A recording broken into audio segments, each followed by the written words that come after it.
Graça e paz, irmãos, estamos dando início a uma reflexão, mais uma reflexão da palavra. Convido você para abrir a sua Bíblia no livro do profeta Jonas. Eu tenho um amigo que chama Jonas, me liga para mim quase todos os dias. Jonas. Abra aí no primeiro capítulo do livro de Jonas. E eu queria meditar sobre o seguinte tema: cumprindo a nossa missão, anunciar o Evangelho. Cumprindo a nossa missão, qual seja, anunciar o Evangelho. Irmão, não tem outro motivo, não tem outra razão, depois que nós fomos alcançados, não tem outra razão de viver, a não ser compartilhar aquilo que Deus tem colocado no nosso coração. É algo tão extraordinário, tão maravilhoso, tão especial, que nós não podemos deter só para nós. E a gente compartilha isso, não custa, a gente faz isso graciosamente. Então, pensando neste tema da nossa missão, qual seja, anunciar o Evangelho, a gente já vem tratando isso, a gente já vem conversando este assunto em várias formas, em vários momentos, e especialmente na escola bíblica dominical, nós temos tratado este assunto mais intensamente, porque nós temos abordado o assunto sobre igreja multiplicadora, que você já me ouviu falando aqui mais de uma vez também, e nós estamos estudando os princípios da igreja multiplicadora, e ali passa exatamente por isso, na proclamação do Evangelho. Então, se você quer aprender mais sobre isso, e você precisa, venha, participe da escola bíblica, todos os domingos, às 9 horas da manhã, nós temos esse momento de estudo da palavra de Deus, e você é convidado a estar conosco. Ora comigo. Pai amado, em nome de Jesus, nós pedimos graça e direção no estudo da Tua palavra, para que ela possa desvendar em nós aquilo que porventura ainda não esteja compreensível, e desperta em nós para novos horizontes, para novos patamares, porque nós queremos crescer na graça e no conhecimento do Senhor, conforme nos orienta a Tua palavra. Obrigado pela oportunidade que o Senhor nos dá de meditarmos nisso, nessa palavra, nesta noite. Em nome de Jesus oramos. Amém. Amém. Pois bem, a partir do livro do profeta Jonas, que é o que você está aberto aí, eu queria conversar um pouquinho sobre essa questão que eu já trouxe no título da mensagem, que é conscientizar da nossa missão. Qual é a minha missão? Qual é o propósito? Para que eu existo? Há um conflito muito grande e a gente precisa enfrentar essas questões para entender isso aí. Porque nós fomos libertados, irmãos.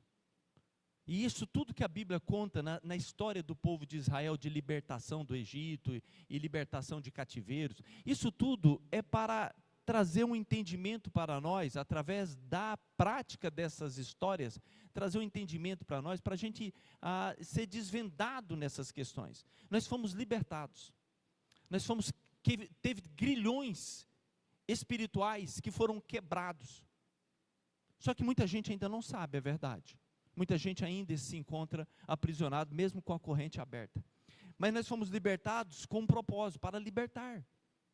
Nós fomos libertados para libertar.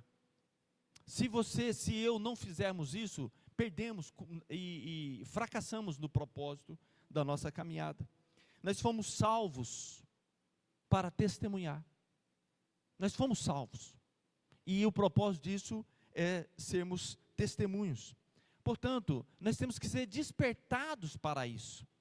A gente se envolve no corre-corre, no dia a dia, e nós não nos apercebemos do que está acontecendo de verdade na dimensão espiritual. A dimensão material nos rouba, nos atrai e nos aprisiona nessa compreensão pequena da matéria. Mas nós precisamos desvendar o olhar para a dimensão espiritual, porque o mundo espiritual rege o mundo material. Então a gente não pode ter ignorância neste assunto. Então essa conversa e essa meditação passa por essa compreensão dessa verdade que você precisa ter. Nós vamos fazer a leitura do texto, e eu te peço que você já fique sugando aí, porque esse texto, nós vamos ler o primeiro capítulo todo, ele já traz a informação, já esclarece muita coisa para nós. Então, só pela leitura, já nos é aberto o entendimento. É claro que depois nós vamos trabalhar algumas questões, um pouco mais demorada, mas a leitura do texto já é a revelação, já é o esclarecimento, já é a palavra sendo lida. E a palavra sendo lida, ela tem o poder dela. E a Bíblia diz, ela mesmo diz, que ela não volta vazia. A palavra não volta vazia. Então, daí a importância de você já, é um texto um pouco longo, então, mas não se disperse e atente para a leitura do primeiro capítulo do profeta Jonas. Só trazendo mais uma informação, Jonas é um dos 12 profetas, chamados profetas menores. Nós falamos isso na quarta-feira, agora próxima passada, e então é um profeta que figura entre os 12 profetas menores, e esse recebe esse nome de profeta menores, não por causa de estatura ou por causa de importância, mas porque o seu conteúdo, a produção literária deles são menores, os seus livros foram pequenos, diferente dos profetas maiores, que escreveram muito mais conteúdo, que são 4 e não é objetivo, e nós falamos isso na quarta-feira próxima passada. Pois bem, então Jonas, um dos profetas menores, e o seu livro tem 4 capítulos, muito rápido e conciso. Obrigado, querido. Diz assim, nesta passagem: a palavra do Senhor veio a Jonas, filho de Amitai, dizendo: levante-se, vá à grande cidade de Nínive e pregue contra ela, porque a sua maldade subiu até a minha presença. Jonas se levantou, mas para fugir da presença do Senhor, para Tarsis, desceu a Jope e encontrou um navio que ia para Tarsis. Pagou a passagem, embarcou no navio para ir com eles para Tarsis, para longe da presença do Senhor. Mas o Senhor lançou sobre o mar um forte vento, e levantou-se uma tempestade tão violenta, que parecia que o navio estava a ponto de se despedaçar. Então os marinheiros ficaram com medo, e clamavam, cada um ao seu Deus. Lançaram no mar a carga que estava no navio, para que ele ficasse mais leve. Jonas, porém, havia descido ao porão do navio, ali havia se deitado e dormia profundamente. O capitão do navio se aproximou de Jonas e lhe disse: o que está acontecendo com você? Agarrado no sono? Levante-se, invoque o seu Deus. Talvez assim, esse Deus se lembre de nós, para que não pereçamos. Os marinheiros diziam uns aos outros: vamos lançar sorte para descobrir quem é o culpado desse mal que caiu sobre nós. Lançaram sorte, e a sorte caiu sobre Jonas. Então lhe disseram: agora nos diga, quem é o culpado por este mal que nos aconteceu? Qual é a sua ocupação? De onde você vem? Qual a sua terra? E de que povo você é? Jonas respondeu: eu sou hebreu e temo o Senhor, o Deus do céu, que fez o mar e a terra. Então os homens ficaram com muito medo e lhe perguntaram: o que é isso que você fez? Pois aqueles homens sabiam que Jonas estava fugindo da presença do Senhor, porque ele lhes havia contado. Então lhe perguntaram: o que devemos fazer com você para que o mar se acalme? Disseram isso porque o mar ia se tornando cada vez mais tempestuoso. Jonas respondeu: peguem-me e me lancem no mar, então o mar ficará calmo, porque eu sei que por minha causa esta grande tempestade caiu sobre vocês. Em vez disso, os homens remavam esforçando-se por alcançarem a terra, mas não podiam, porque o mar ia se tornando cada vez mais tempestuoso contra eles.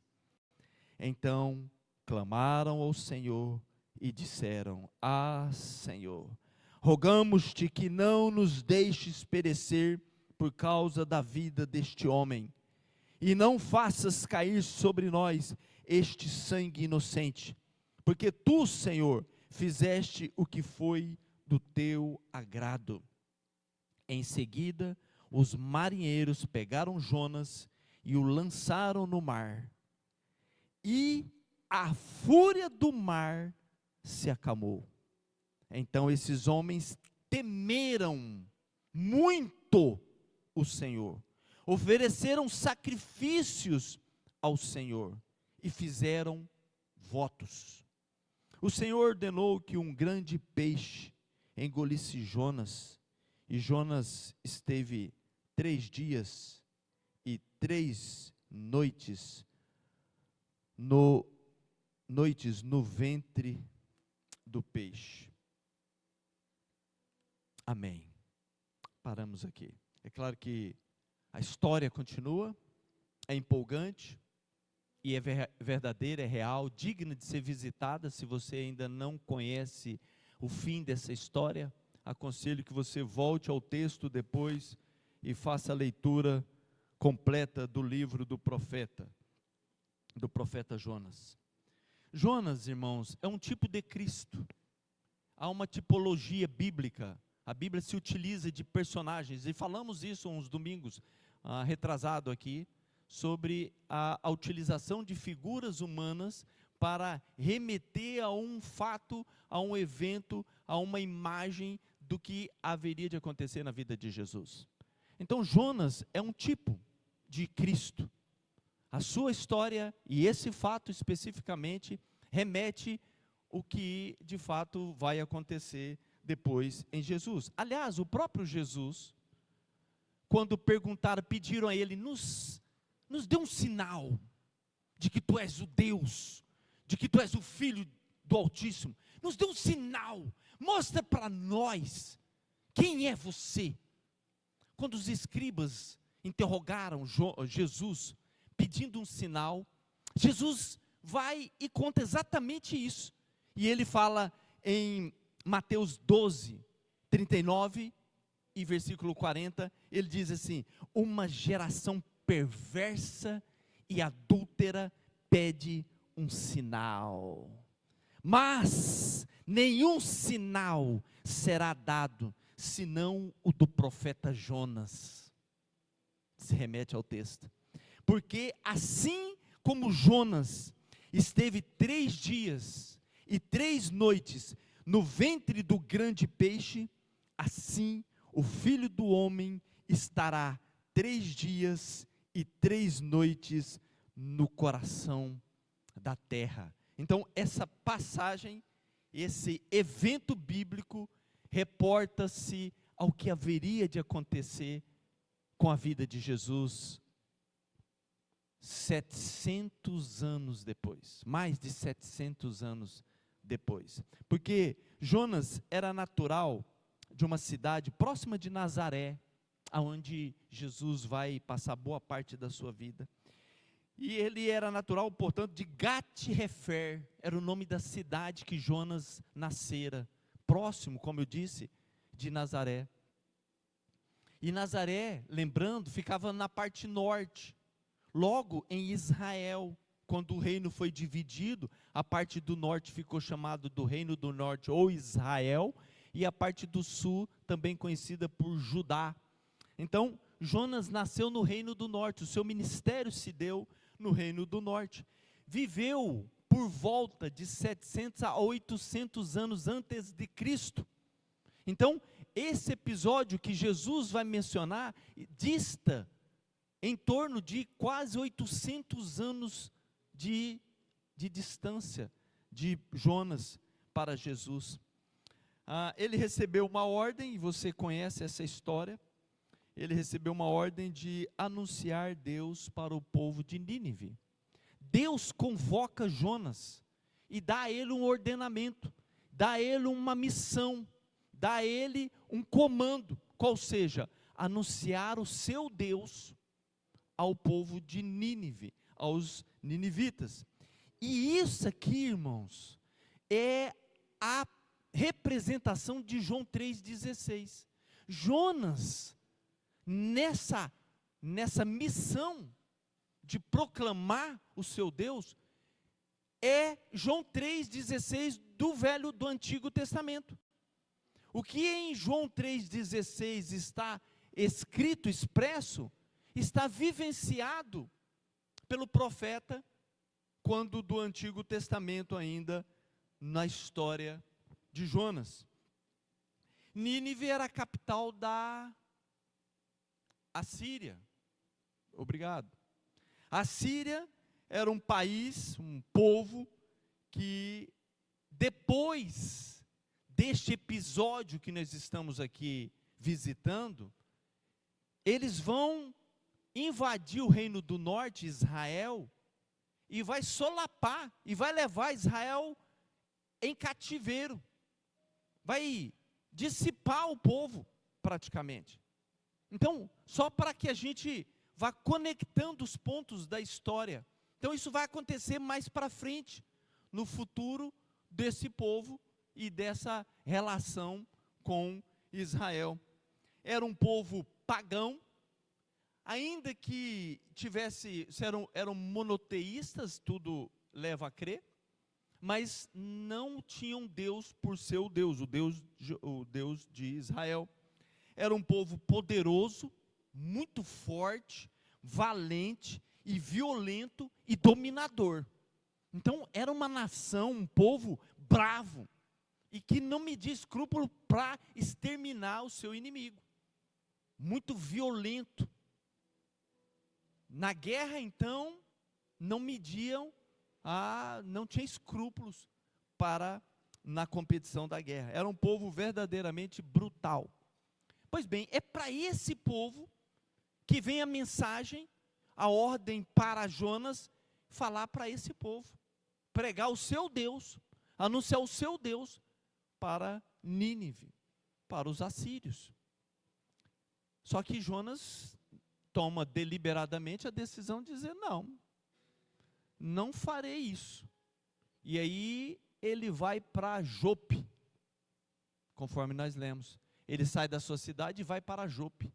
Jope é uma cidade à beira-mar, uma cidade costeira, ali na região norte de Israel, porque ali haviam navios, haviam transportes, havia um trânsito. E aí Jonas escolhe ir para Jope, vai para Jope, nessa cidade portuária do mar Mediterrâneo, aonde está localizado Jope. Compra uma passagem, paga por ela, embarca no navio, e o navio tem por destino Tarsis. Então há uma geografia de pontos extremos aqui. Ele está em Jope e pega o navio que vai para Tarsis. Mas Nínive fica na posição totalmente contrária. Então ele dá as costas para Nínive e se dirige para Tarsis, para uma outra cidade que não a cidade de orientação e de comando para a qual ele deveria ir a mando do seu Deus. Jope, para que nós possamos fazer conexões de informação, ela é uma cidade de definição de destinos, irmãos. Jope define destino. Jope define escolhas. Porque em Jope é o lugar que ele poderia partir para Nínive. Mas exatamente em Jope é o lugar que ele vai partir para Tarsis. Nós estamos falando de Jonas. 700 anos e pouco depois desse momento aqui, em que ele toma essa decisão de, em Jope, tomar um rumo, 700 anos depois, um homem está nessa cidade, por nome de Pedro.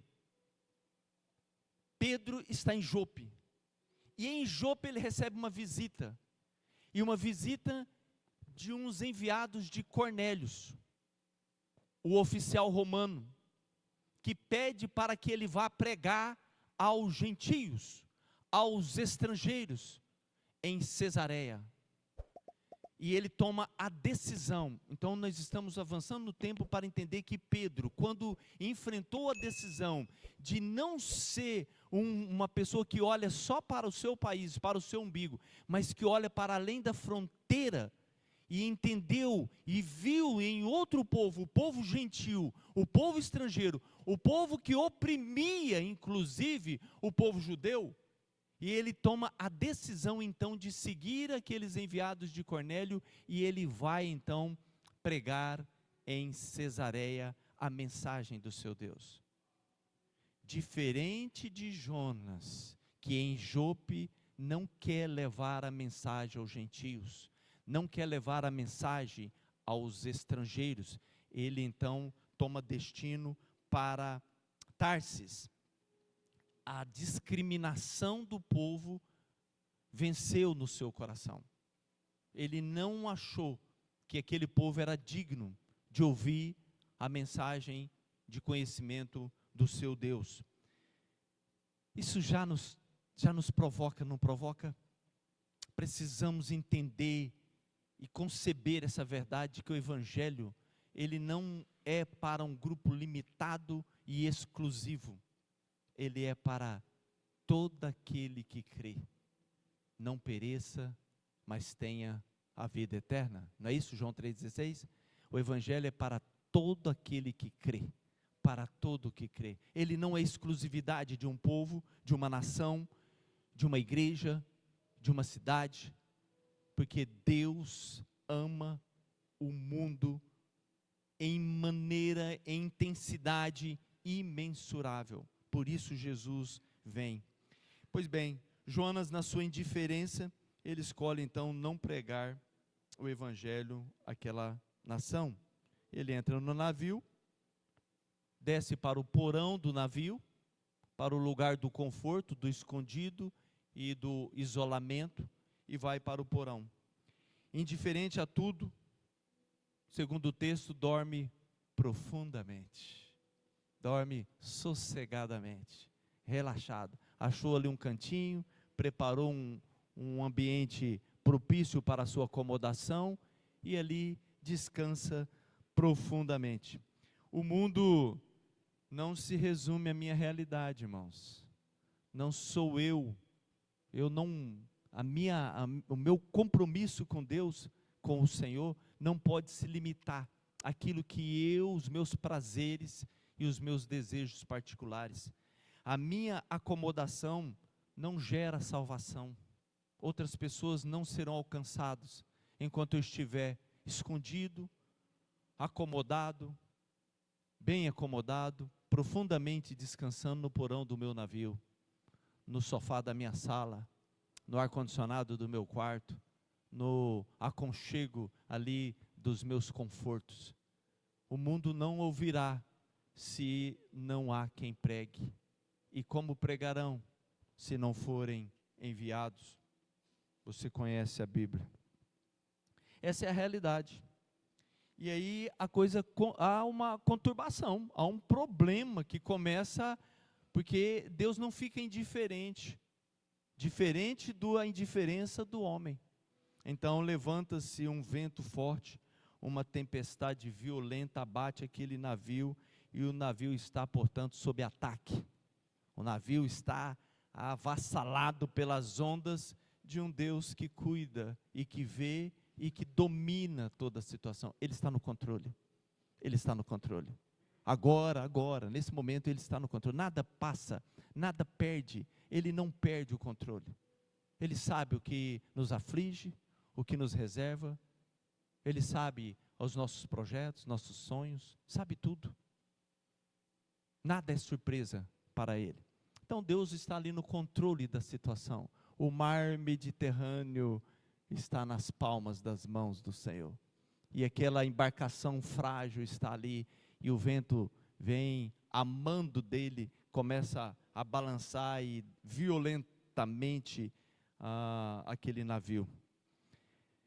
E aí o pessoal, temeroso de morte, começa a invocar seus deuses.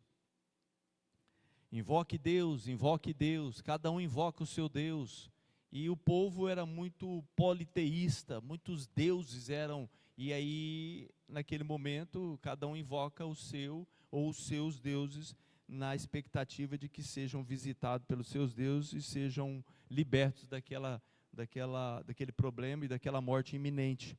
Todos no navio estão buscando, portanto, por socorro nas suas divindades, naquilo que eles julgam ser o seu socorro, as suas soluções. Mas existe um socorro bem presente, que nós conhecemos, um Deus que é verdadeiro, socorro bem presente na hora da angústia, na hora da tempestade, na hora da adversidade. É um Deus presente, é o nosso Deus, e Ele é por nós. E nós somos, portanto, nas situações adversas, responsáveis por invocar Deus. Talvez alguém esteja invocando aquilo que ele julga ser a solução do seu problema, mas a responsabilidade nossa é maior, porque nós temos o conhecimento do Deus verdadeiro. É Ele que vai mudar situações e circunstâncias. Então nós clamar pelo Senhor é uma responsabilidade nossa, e nós precisamos, portanto, nos posicionar quanto a isso. Posicionar quanto a clamar a Deus, invocar a Deus. Deus tem que ser chamado, Deus tem que ser trazido, Deus tem que ser invocado. É a mulher que desvia-se da multidão para tocar na orla. É um Zaqueu que sobe na árvore, é um cego que grita, é uma mãe que chama, é um pai que vai atrás, que põe o rosto em terra. São atitudes de quem quer invocar Deus. Invoca Deus. Ele diz: me invoca, invocar-me-eis e me achareis. Me invoca, me chama, me pede, me busca, bate na minha porta. Porque aquele que pede, aquele que busca, aquele que bate, vai ter resposta. Vem até mim, arrazoa comigo, conversa comigo. É a proposta dele. Invoca o nome do Senhor.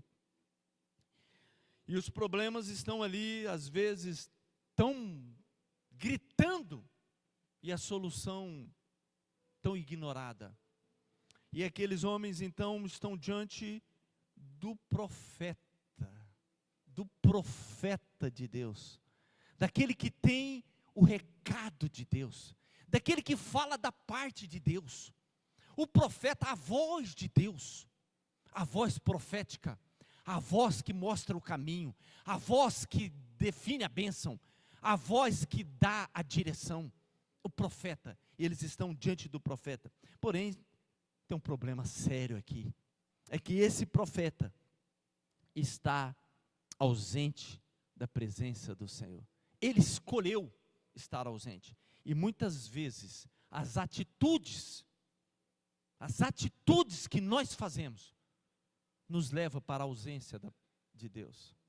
Então, uma atitude impensável, sem ponderar, uma atitude que machuca, que fere, isso nos afasta de Deus. Ou às vezes por pensamentos, o meu pensamento divaga por caminhos que não deveriam, e eu, ao invés de trazê-lo de volta, eu dou corda, eu deixo. Dar corda é uma expressão bem paraense, né? Dar corda. Eu deixo os meus pensamentos, os meus sentimentos divagar por áreas, por caminhos, por lugares que não deveriam. E aí eu começo a ter comportamento, atitude. Eu começo a me comportar como alguém que não tem a sensibilidade da presença do Senhor. É o que está no versículo 3 do primeiro capítulo. Fugir da presença do Senhor. Jonas está nessa atitude, fuga está em fuga da presença de Deus. No verso 3 ainda vai dizer assim: fuga para longe da presença de Deus. Ele quer se distanciar, como se isso fosse possível, né? Porque nós cremos num Deus que é onipresente. Se eu tomar as asas da alva e viajar para o mais longínquo lugar, quando eu chegar lá, tu estarás lá, tu já terás chegado, porque o Senhor não se desloca, Ele está em todos os lugares. Então, para onde me ausentarei do teu espírito? Diz o salmista. E aqui ele está em fuga. Havia um pensamento nessa época que os deuses eram localizados, eram os deuses regionais. E a pessoa que saía daquele lugar ia para outra região, então ele saía debaixo do comando daquele Deus e ia para o comando de outro Deus. Que pensamento apequenado, porque nós vamos ver que ele entra em contradição quando ele identifica quem é o Deus dele. No versículo 4 do capítulo 2, lemos: estou excluído da tua presença. Então o coração dele está se sentindo como se Deus o houvesse abandonado. Às vezes nós somos levados a pensar isso, irmãos. Deus se esqueceu de mim. Por mais, pode uma mãe que amamenta o filho esquecer do filho que amamenta? Claro que não. Mas, se isso acontecer, uma aberração, mesmo assim eu jamais me esquecerei de ti, eu jamais abandonarei você. Você é a menina dos meus olhos. Então Deus está conosco, independente de qualquer circunstância, mesmo na nossa braveza, ou às vezes na nossa indiferença, Deus ainda permanece com o olhar voltado para nós, pronto, disponível para um coração arrependido e uma mão estendida. Quando isso acontece, de contrário, no contrário das posições, um aperto de mão divino. É isso que Jonas está se sentindo, é isso que Jonas está buscando. Quando perguntam a ele a sua identidade, e isso é importante a gente saber, qual é a nossa identidade? Há uma perda de identidade, nós estamos desconectando de quem somos, e à medida em que nós não sabemos quem somos, nós não vamos nos comportar como verdadeiramente deveríamos nos comportar, porque eu esqueci quem eu sou, eu fui enganado, eu virei Hakuna Matata lá do filme do Rei Leão, que ele deixa de ser leão e vai viver aquela vida até que aquele sábio, na pessoa daquele macaco, vem e manda ele olhar no lago, e quando ele olha no lago, ele vê de volta quem ele é, e ele solta o rugido de um leão que estava guardado dentro dele. Ele havia perdido a identidade dele, mas ele resgata a identidade quando ele se confronta consigo mesmo. A identidade é um problema, falta de identidade, identificação.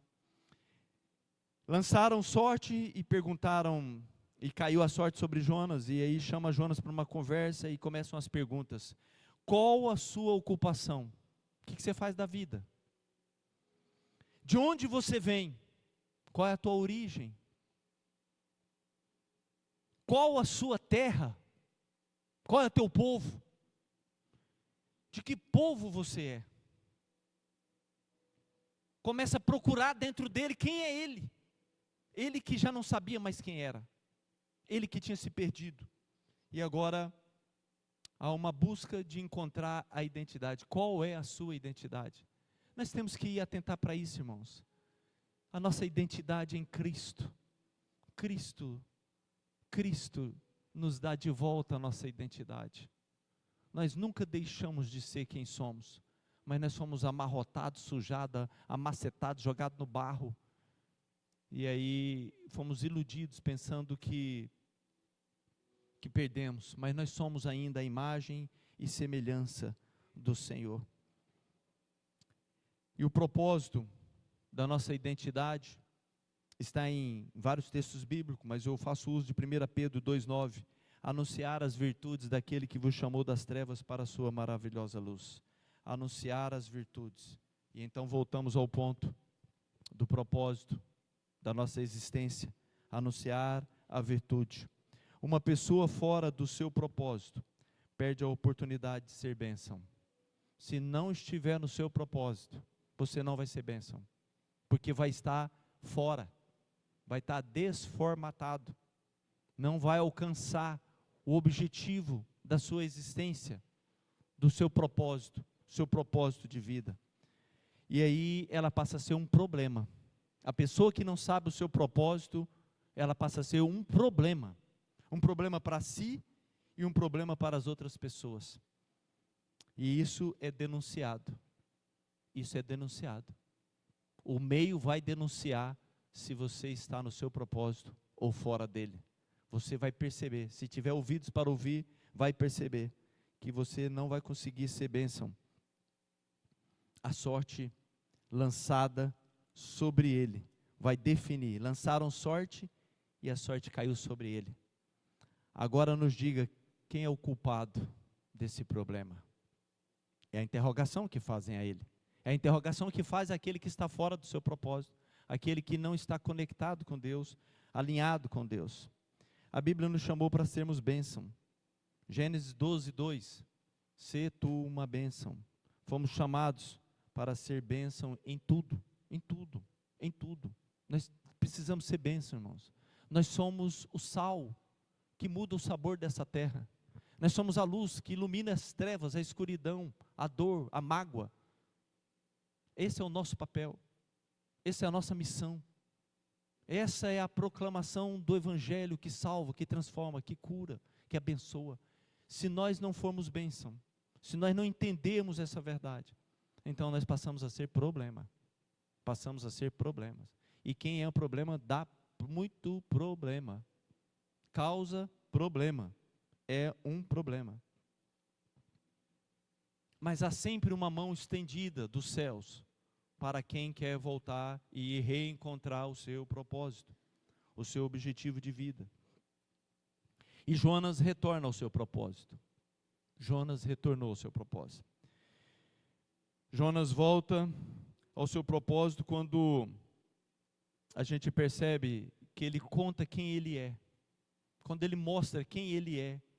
E aí os homens disseram, e agora, o que nós vamos fazer contigo? E aí ele entende que ele está sendo um problema ali naquele navio, ao ponto de botar em risco a vida daquelas pessoas que estão navegando. O bem material já se foi, porque já jogaram no mar para aliviar o navio, jogaram as cargas fora. E aí aqueles homens então, ao confrontar Jonas, volta e realinham o seu propósito. Quando ele realinha o seu propósito, quando ele concebe a sua identidade, ele volta de novo. Puxa vida, que besteira que eu estou fazendo, que loucura, que bananada isso, que coisa mais errada eu estou fazendo. Quando ele faz isso, ele fala, me joguem ao mar, e o problema de vocês será sanado. E isso aconteceu, ainda com relutância, com resistência, eles não queriam fazer isso, mas nós lemos o texto, eles dizem, não, vamos remar mais um pouco, vai que a gente consegue, não vamos fazer isso. Mas Deus estava ali, olhando a situação e controlando tudo. Era para acontecer isso. Então, em sacrificar todos e sacrificar um, tira um que é o problema, e jogam ele no mar. Quando jogam Jonas no mar, irmãos, a Bíblia faz questão de registrar o que acontece. Em seguida, os marinheiros pegaram Jonas e o lançaram no mar. E a fúria do mar se acalmou. Aquela ventania, aquela braveza, parece que nunca tinha havido aquele problema. A bonança se instala. A fúria se vai.